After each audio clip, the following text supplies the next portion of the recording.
Good morning, ladies and gentlemen. Welcome to Gashi Skyman TV. And as a friend of mine was telling me, these days I'm not saying the tallest man in Black Africa.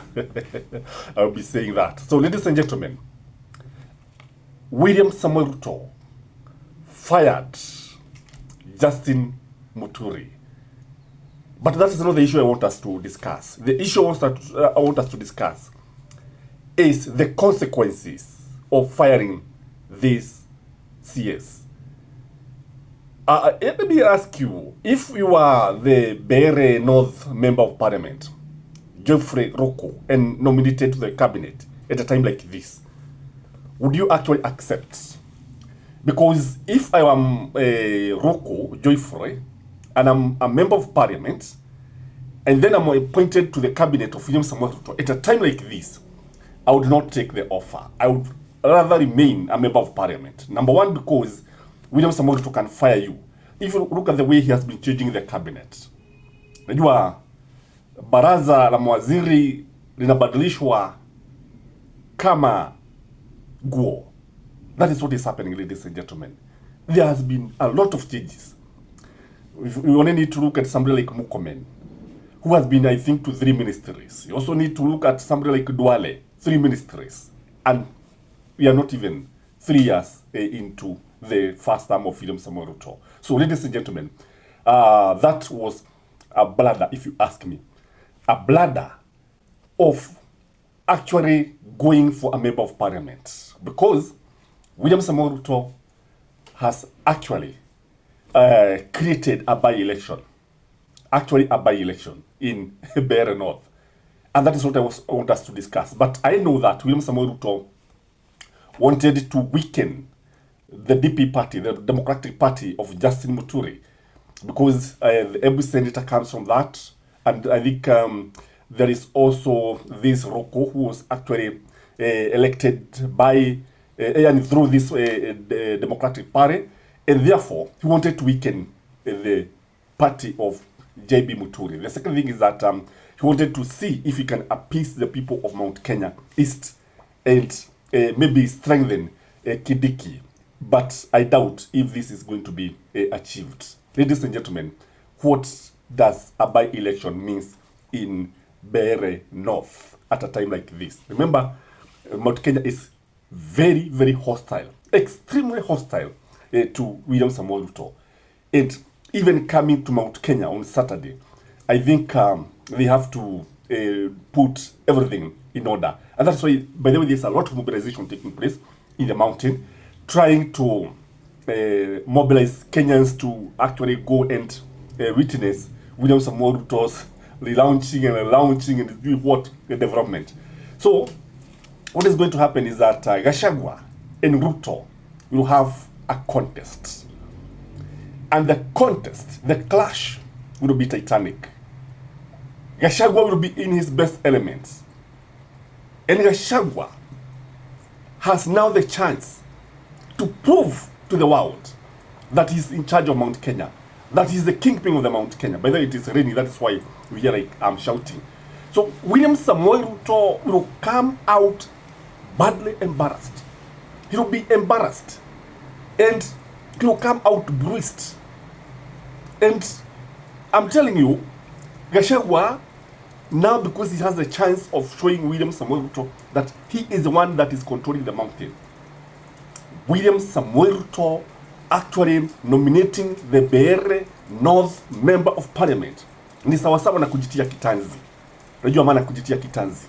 You put a rope in your neck. That is what William Samuel Ruto did. Again, Gachagua will come out as a lion. He'll be lionized. Yes, he'll be lionized. And everybody now will start trooping to regard Gachagua. Remember, he's just about to actually name his party. I think he said he's going to name his party in May. And this is a party now where everybody is going to troop to. Everybody. There will be a mad rush to join Gachagua's party. There will be stampede. And the government will be embarrassed. In fact, if I were advisor of William Samuel Ruto, I would tell him, please, Mr. President, change your mind. don't create a by-election in Mount Kenya. It is going to embarrass you. And this is going to create a momentum for 2027 elections. And it is a dress rehearsal, if you ask me. And it's also giving the opposition chance to unite. In Behere North, expect Eugene Wamalwa, expect who is with the opposition, Akina Kalonzo, Akina Jeremiah Kioni, Akina Natebea. Everybody is going to campaign against William Samoei Ruto. And the opposition will come out very, very strong and united. And this is a scare, if you ask me. And again, when you look at Muturi now, Muturi will also be lionized. Muturi is likely to be the next Embu governor. And I think that is why William Samoei Ruto was very, very reluctant to fire JB Muturi. He didn't know what to do. Because Muturi now is going to embarrass William Samoei Ruto. And if you look at JB Muturi, this is a guy who is also giving William Samoei Ruto a hard tackle. Glass are off now. And now he has all the chance to tell Kenyans what he thinks about William Samoei Ruto. You know, one thing that William Samoei Ruto is doing, one mistake that he's doing, by firing these leaders, Akina Gachagua, Akina Dede Nyoro, because all these guys are going to unite, now Muturi, JB Muturi, actually he is exposing himself. Like now, Kenyans have known so many things about the way William Samoei Ruto operates through Gachagua. If he don't impeach Gachagua, Kenyans hawangejua mambo mengi, hawangejua ya kwamba hata vile watu wanasema ni yeye huwa amewatuma. But now you see, if you bring JB Muturi together, Dede Nyoro and Gachagua, these three gentlemen are reform. They are reform. And I agree that though William Samoei Ruto's intention may have been to weaken JB Muturi, maybe have to appease the Mount Kenya, sometimes unaweza kujikaga kwa mafuta yako mwenyewe. William Samoei Ruto amejikaga kwa mafuta yake mwenyewe. And going forward, we are going to see a full-scale campaign. It is campaign full mode, and nothing will be spared. And the nation, the whole nation, will be put on a campaign mode. By the way, there are so many by-elections. And in all these by-elections, I can tell you, William Samoei Ruto will be very, very lucky to win even one seat. Be it the MCA, be it the Member of Parliament. And I think sometimes, if you look at Parliament is where real politics is. When you are in Parliament, you have all the chance to show your leadership capabilities.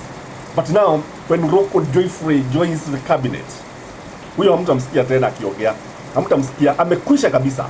And maybe William Samoei Ruto could have been doing it deliberately, maybe, to finish somebody. If you look at somebody like Alice Wahome, the lad CS, ukiangalia hata haongei, imagine. If you ask me, it was better when she was a member of parliament for Kadara. And I think politicians sometimes need to be given some of this appointment. Anasema pana, mimi nitaguliwa na watu. Let me represent the people. What do you think could have happened to Dede Nyoro if he was in the cabinet today?